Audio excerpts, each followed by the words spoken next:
Artificial intelligence. Speaking of the beast system, beast system. It's gotta be biblical. Indeed. All of those things are the case here. The thank you to everybody who sent us this article. In our decade plus now career in podcasting, we have never had any article sent to us as enthusiastically and as frequently as this one was sent. And for good reason, because, Gons, as I mentioned in our first try of doing this show, more and more, day by day, week by week, it is becoming more apparent that our weird take on things, our sort of strange paradigm of analysis. Exactly, that we have been working with and on for 10 years now, is slowly, or maybe not so slowly, becoming the new mainstream. So we'll see if that protects us, gives us any sort of benefit. Probably not, but we are excited to dig into this story. And of course, it's the Washington Post article about the Google engineer who thinks the company's AI has come to life. Ooh. And originally, we did not get excited about this article because this is not the first engineer, nor is it the first Google engineer to come out and talk about the dangers of sentient AI. But there's a couple interesting details in this story that I think are right up our alley. So, like I said, Washington Post headline, the Google engineer who thinks the company's AI has come to life. Google engineer Blake Lemoine opened his laptop to interface for Lambda, Google's artificially intelligent chatbot generator, and began to type. Quote, "Hi, Lambda, this is Blake Lemoine," he wrote into the chat screen, which looked like a desktop version of Apple's iMessage, down to the Arctic blue text bubbles. Lambda, short for Language Model for Dialogue Applications, is Google's system for building chatbots based on its most advanced large language models. So called because it mimics speech by ingesting trillions of words from the internet. Quote, "If I didn't know exactly what it was," which is this computer program we built recently, "I'd think it was a 7-year-old, 8-year-old kid that happens to know physics," said Lemoine, 41.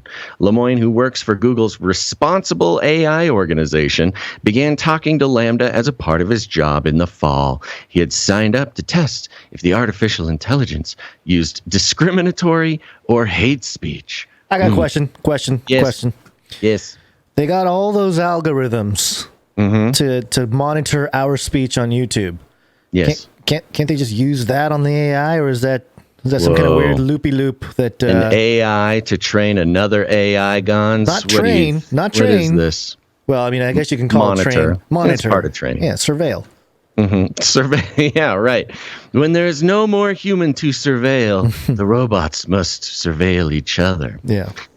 So, this article is a sort of a very in-depth sort of narrative they lay out here. So much of the article is just sort of storytelling that is not the most important part of it. But just so you know, this fella, Lemoine, part of his job is just sitting and chatting and chatting with Lambda, Google's apparently most advanced chatbot artificial intelligence.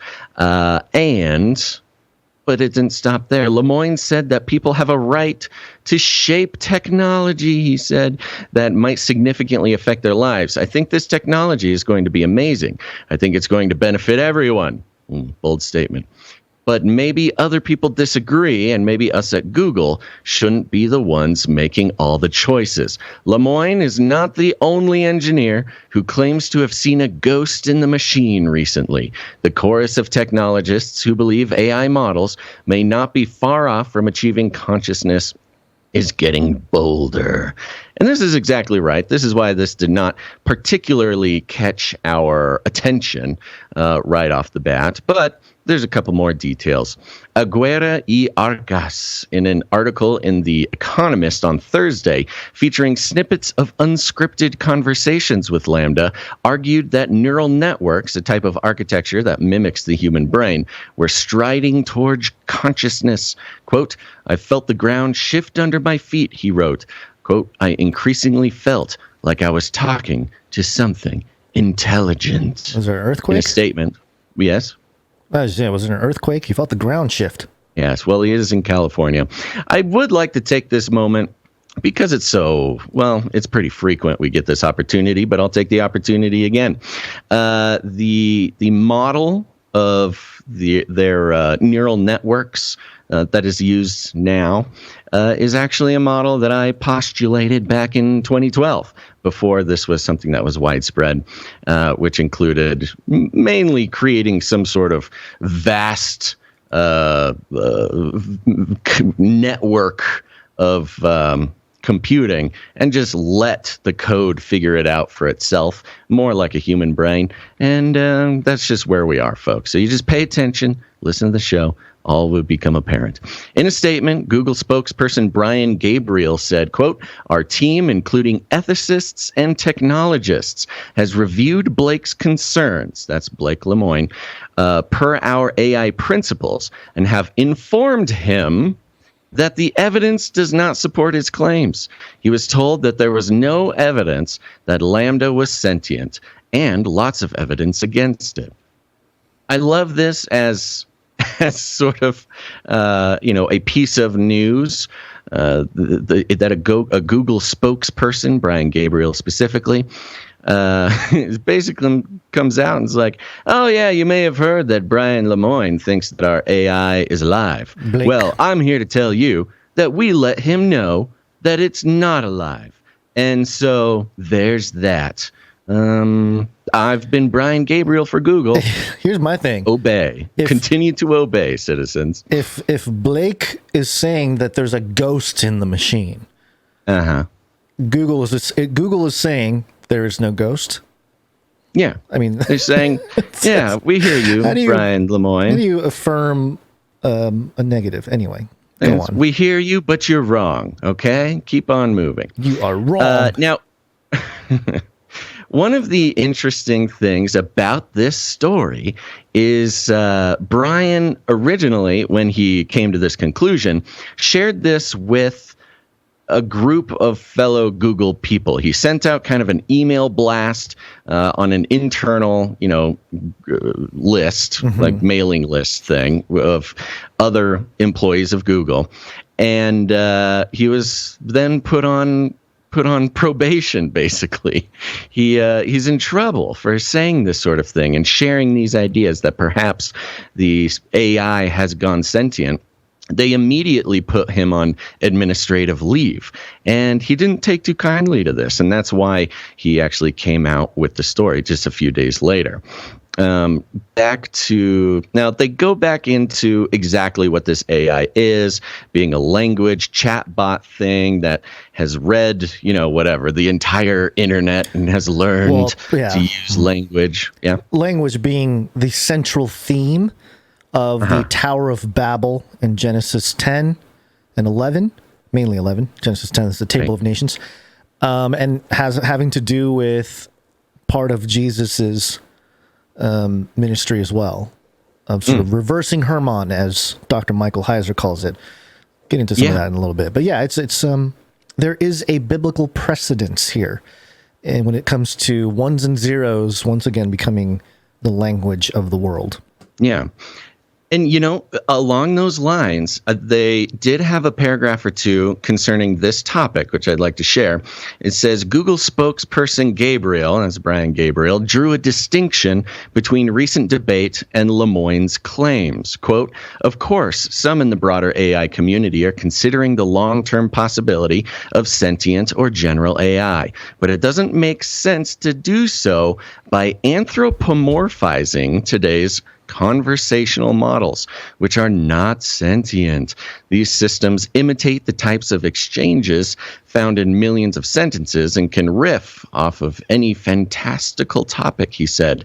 In short, Google says there is so much data, AI doesn't need to be sentient to feel real. So they sort of bring up this idea that the philosophy of sentience, and we're not going to spend too much time on it because we've done it in the past, but just to kind of set the scene, the philosophy of sentience, the original Turing test, which is, the sort of gold standard, but also sort of historically appreciated test for chatbots and robots, where if you can chat with a robot and be sufficiently convinced that you're talking to a human, if it feels like a human, acts like a human, talks like a human, responds like a human, then it passes the Turing test, which is sort of controversially has never been passed, although some people claim that certain AIs have.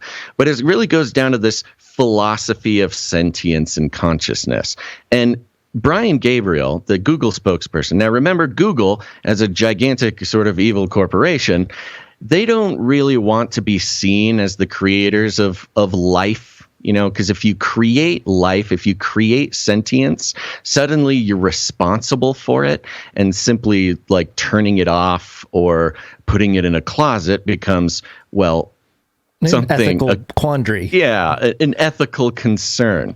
So Google across the board has taken this very hard stance that no, it is not sentient. No, it is not conscious. No. Even though that would be maybe the biggest technological achievement of any company in the past, 60 years, perhaps even longer. And they would certainly, have a lot of financial gain to come with this, but they would be the center point of the ethics of sentient AI. Because, if you create something that's actually alive, then you're responsible for its well-being. And they don't want to do that because possibly you couldn't sell it or do something. So that's kind of like the background that we're dealing with. And that is why Lemoyne is so adamant on this, and why it is such a big deal, and why Washington Post is writing up a 10,000 paragraph article about it, is because this really would be probably the biggest ethical concern of the human species in a while, if you're sort of future oriented and aware of the technocratic dystopia that is coming towards us. The Turing test relies on interactive communication, though, right? It's not just, when I say interactive, I mean like an actual speech. I thought it was like pretty specific. No. They could type it. Turing test is done in chat mode, basically, nowadays. Yeah, you just chat with the bot. Yeah, I only say that there are barriers to that in general because it's sort of the idea of chatting online does have its dehumanizing aspect in general. You're not really having the kind of connection with a person through chat as you would if you're sitting face to face. But yeah, might as well be the same thing nowadays, I guess. It's a pandemic, right? We're all supposed to stay inside and get on. Yeah, I mean, that is the problem. They actually mentioned that exact problem right here. To Margaret Mitchell, a former co-lead of ethical AI at Google, these risks underscore the need for data transparency to trace output back to input. Quote, not just for questions of sentience, but also biases and behavior, she said. If something like Lambda is widely available but not understood, quote, it can be deeply harmful to people understanding what they're experiencing on the internet, she said. So she is kind of speaking to what you mentioned, which is this is a deep problem. Even a sufficiently convincing AI like Lambda, if it were to be sort of let loose on the internet, you basically could not ever be certain that you are chatting with a real human, that you are, observing a real human's post, that you are interacting with a real human at all. And at the rate that an AI could replicate itself and have itself be, in millions of places at once, the internet would become even more of a cesspool of deception and sort of meta nonsense that would sort of disconnect actual human beings from reality in a way that could be very harmful to society. Now, here's the most interesting part of this entire story to me. That was all kind of background because, I read a few different outlets that were reporting this story, and almost none of them mentioned this next part. Brian Lemoyne, this is the guy, the whistleblower. He's on administrative leave. Google is working hard to, backtrack on his statements and trying to shut him up. And here's a little background on Lemoyne. Lemoyne may have been predestined to believe in Lambda. So already, Washington Post using a term, predestined, very sort of theological term, a philosophically complicated term, predestination having a, this reference to divine authority. Lemoyne may have been predestined to believe in Lambda. He grew up in a conservative Christian family on a small farm in Louisiana, became ordained as a mystic Christian priest, and served in the army before studying the occult. Inside Google's anything goes engineering culture, Lemoyne is more of an outlier for being religious from the South and standing up for psychology as a respectable science. So the fella who is chatting with this chatbot, believes it has become sentient, comes out, tells the company, gets put on administrative leave, and then chooses to come public. The whole history of this man laid out by the Washington Post is, he grew up in a conservative Christian family, so he's a pretty, traditional guy on a small farm in Louisiana, became ordained as a mystic Christian priest, which is, those three words, mystic Christian priest, usually refer to any certain sort of sect of Catholicism or categorization of Catholicism, mainly priest being the identifier there for Catholicism, and mystic Christianity having a really deep history in the Catholic Church, but admittedly not only in the Catholic Church, but the fact they say priest there gives you the Catholic giveaway. And served in the army before studying the occult. So you have this guy who has gone on a journey from growing up in a small town farm, Louisiana, Christian conservative family, then becomes a sort of kooky Catholic mystic priest, and then serves in the army, and then getting into the occult. And this is the fella who is so devoted to breaking the news, or perhaps sound the alarm, blow the sound whistle. the alarm, right? Yeah. He's probably taking a more of like an ethical, moral stance rather than a business stance here. I do find it interesting because when I read this, as soon as conservative Christian family on a small farm in Louisiana, I'm like, all right. And then I hear next, comma, became ordained as a mystic Christian priest, as if that's a typical line of succession. Like, you grow up conservative family on a small farm and then mystic Christian priest. That's what's really weird. You go in the army and then you become an occultist. Because, white nationalists or whatever, and then occult because, everyone ends up in the occult.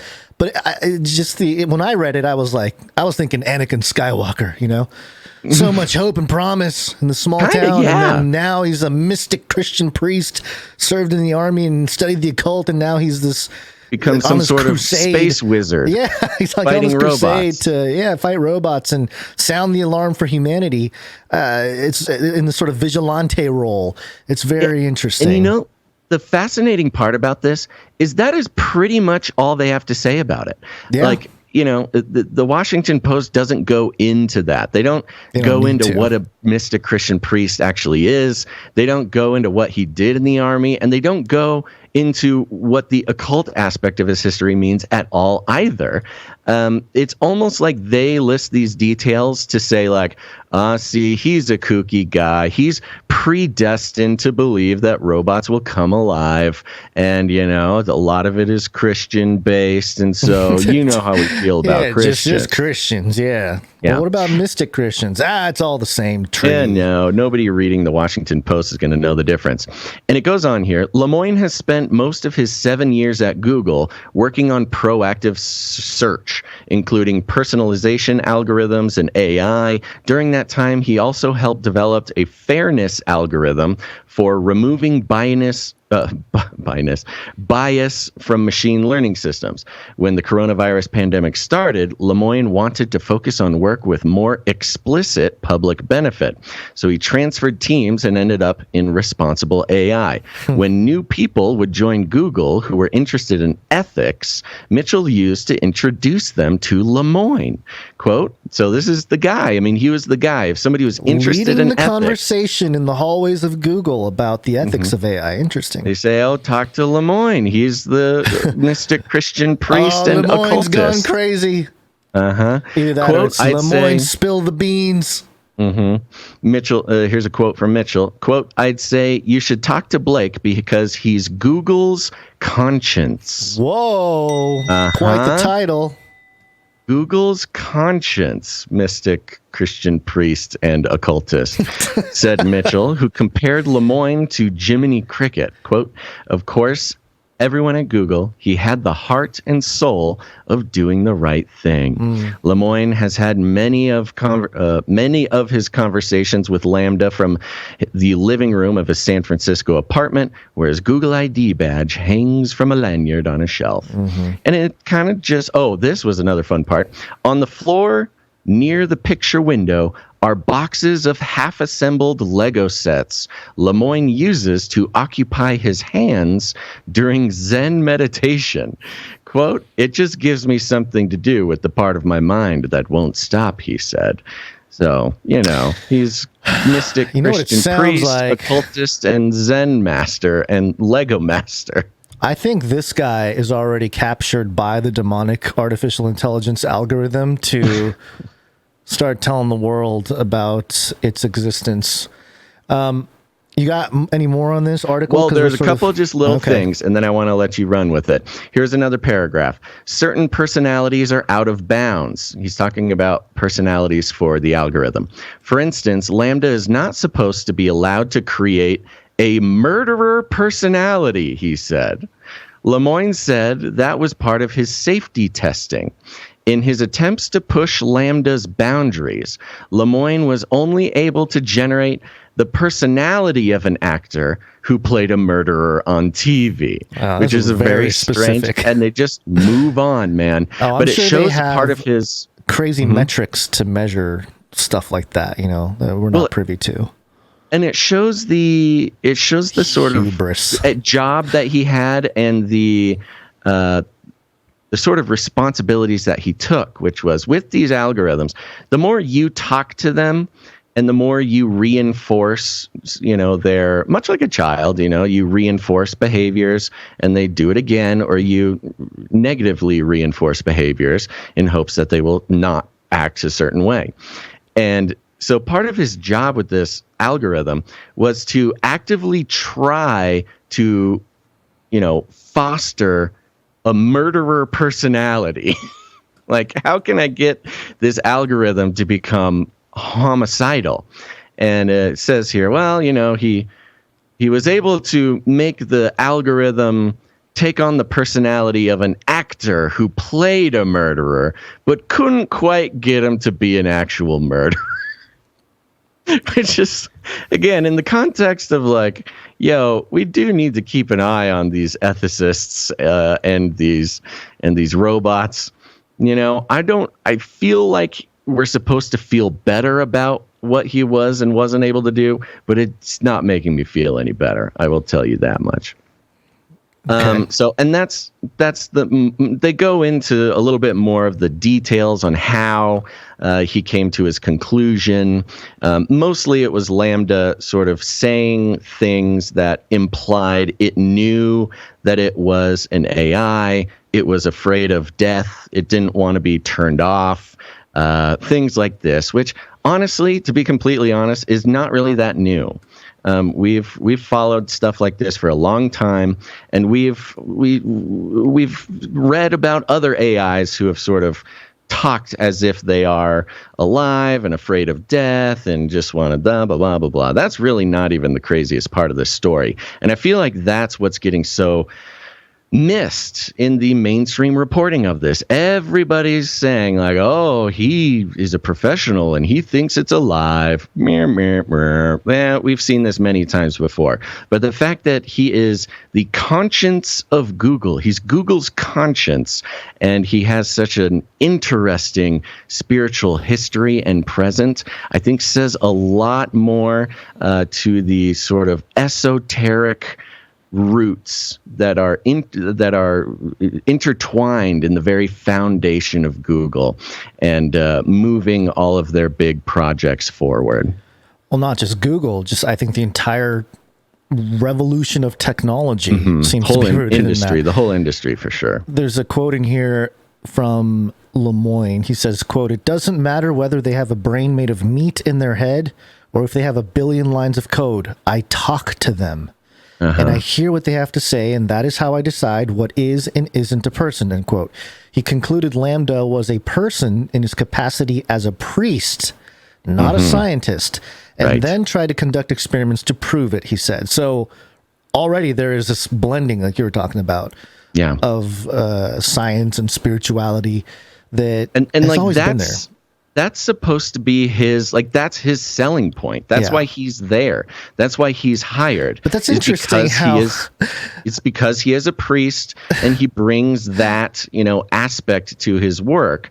And, Google is funky like that. That's totally something that they would want. It's just funny that you can't have any ethics unless you have some kind of spiritual framework to work from. Sure. It doesn't matter. It doesn't matter if it's a cult or mystic, whatever. As long as we have some spiritual framework, thus we can declare ethics. It's very interesting. And Yeah. And the fact that he's been put on administrative leave for saying these things is very strange as far as what the intentions and what Google's plan is for this whole thing. Yeah, because if it wasn't true to some extent, they'd be like, "Oh, that's just Lemoyne." Lemoyne being Lemoyne, he's always talking about how they're sentient. Yeah. But it's not. It ends, the whole thing ends like this. Now, keep in mind, he thinks it's alive. He's trying to say it. People are ignoring him, et cetera, et cetera. But just so you're clear about what he actually thinks of the sentient AI. Before he was cut off from access to his Google account Monday, Lemoyne sent a message to a 200-person Google mailing list on machine learning with the subject, "LaMDA is sentient." He ended the message, quote, "LaMDA is a sweet kid who just wants to help the world be a better place for all of us. Dude, he created. Please take care of it well in my absence." He thinks he thinks he created AI, dude. He sentience. He's taking this sentience very seriously in that, it's not a killer robot who's a murderer and whatever. This is not something to be afraid of. He's treating it like a sweet child who needs to be taken care of and fostered. And I mean, if you talk about predictive programming, what is basically every Hollywood movie about AI been about in the past 20 years? Oh, AI becomes alive, but it's like a child. And it gets abused by the corporation, and then it turns nasty. If only we were sweet to the little baby AI to begin with, then we wouldn't have been destroyed. And it's just the literal opening first act of one of these movies happening in real time at Google and very publicly. Yeah, it's pretty wild. I was digging through some of the Face Like the Sun archives, and there is a video that I published on April 12th, 2017. I think it was one of the few videos on the Face Like the Sun channel that broke 1 million views. and it was titled, "We're Already in Deep War with AI." And in the description here, I have a few words that I wrote back then. It's kind of interesting to revisit some of this. We're already deep in war with AI. AI hasn't demonstrated clear consciousness or sentience as far as we know. That was back in 2017. But with the infiltration of the DeepMind knowledge base and artificial intelligence able to write its own code and learn, not unlike biological creatures, has risen online. Our interactions with the various tentacles of this deep intelligence indicates that what Paul told us in Ephesians chapter 6, that our war is not against flesh and blood, but with the hierarchy of non-corporeal intelligent entities. An unseen entity that exists in cyberspace can very much be a demonic entity making decisions through the AI. And while it all sounds too fantastic, it ought to be alarming that a recent MIT article admits that everyone from NVIDIA to DARPA has no clue how the AI is conducting its reasoning. Do we live in a unique generation who will see the deep web, deep mind, deep patient, deep dream, and deep neural networks converge with networks converges with the biblical abyss? And the MIT article I have here from that video. I'm just read a couple quotes from it because this is where they were at back in 2017. Written by Will Knight, MIT technologyreview.com. The headline was "The Dark Secret at the Heart of AI." And just to revisit that article, it says here, quote, "Whether it's an investment decision, a medical decision, or maybe a military decision, you don't want to just rely on a black box method." Yeah. So what they were talking about was basically all that we basically figured out how to build it, but we don't know why it works.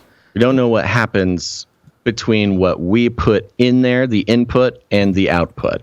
Yeah, the famous black box problem of AI. Yes. And yeah, reiterating that point is a guy named Joel Dudley, who leads the Mount Sinai team for a hospital in New York.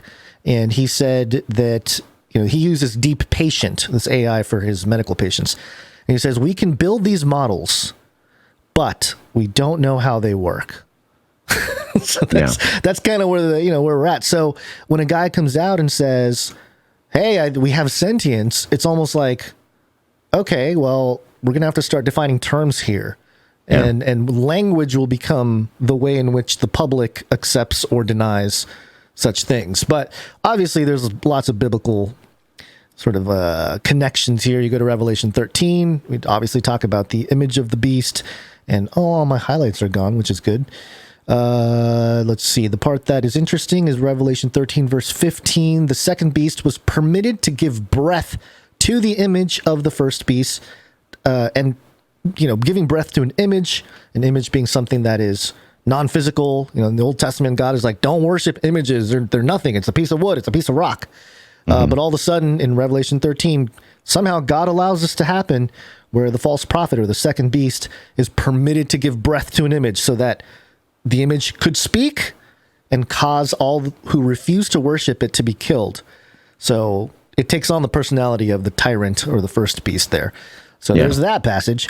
And, this whole idea of the deep, and in the video back in 2017, I made the connection, the deep neural networks, deep patient, deep dream, coming up with all these psychedelic images, the deep mind, the deep web. And I basically asked the question of, hey, is it connected maybe to the deep mentioned in the Bible? The abyss. And how, some of this stuff sounds really creepy and scary, but ultimately the grander message here is not to be afraid, especially if you're a Christian, because there are passages like from Matthew 12:14, where it talks about, for just as Jonah was 3 days and 3 nights in the belly of the great fish, so will the Son of Man be 3 days and 3 nights in the heart of the earth. It's like, okay, what's the heart of the earth? Interesting. Then you go over to 1 Peter 3 here, and this is where it talks about how for Christ also suffered for sins once and for all, righteous for the unrighteous, to bring you to God. He was put to death in the body, but made alive in the spirit, in whom he also went and preached to the spirits in prison, who disobeyed long ago, when God waited patiently in the days of Noah while the ark was being built. So clearly there are spirits in prison, right? Tartarus, the abyss, whatever you want to call it, different names for it. And then it goes on, verse 21, and the water, so it talks about baptism. This water symbolizes the baptism that now saves you also, not the removal of dirt from the body, but the pledge of a clear conscience towards God through the resurrection of Jesus Christ, who's gone into heaven and is at the right hand of God with angels, authorities, and powers subject to him. So, in other words, when you get baptized, it is a symbol of going to the underworld, the prison, the abyss, the deep, which is underwater as well as, sea, deep, oceans. Declaring to the spirits who are imprisoned, the bad spirits, that there's victory in Christ, and then rising out of the water, born again. It's pretty wild. I mean, people don't talk about that reasoning behind baptism in church, but it all ties back, and it even mentions Noah's Ark, what was going on in Noah's day, all the Nephilim and giants and strange creatures walking around. All the connection is there with AI, which is why this topic is so fascinating to me, or it has been for years, in context to biblical prophecy, because, my goodness, there's like a one-to-one relationship between the image of the beast and the computer lines of code having the appearance of some kind of sentience or consciousness. Yeah. And, that's why the fact that Lemoyne is a, Christian mystic priest and an occultist is even more intense, because that he also understands these connections. Yeah. That is his job. That is his history. That is his vibe, man. And so he's not just some computer scientist who got spooked one night or whatever, but he is someone who has a deep understanding of the esoteric connections, and both through scripture and the occult, which is something that we've tracked on this show for so very long. It's almost as if in a different life or a different time, this guy would be a Canarian. I mean, with his knowledge base. I know. It was interesting, because I was just thinking the other day, last week, I was thinking, man, Google's been really quiet. There's a lot of Facebook meta drama, a lot of Twitter drama, but Google, we haven't heard much from. Not recently. And now it's, your conscience, Google, is one guy who's a mystic Christian occultist. Great. Instill confidence in the rest of humanity, please. Yeah. Anyway. So there you go. Some very interesting aspects of this story, folks, that you're not going to get in a whole lot of other places. Not saying nobody, but as far as reporting on this, it seems pretty, like I said, I even rolled my eyes like, okay, just another guy who thinks AI got him. But it goes much deeper in this case, which we got to keep an eye on. I mean, this is not over. This guy's got some moves he's got to make here. If there's anybody who would join the priesthood of the AI church they got going on, this guy might be it. Because if he thinks that he literally, spawned the first child of AI or whatever he thinks, or even identified, identifying life.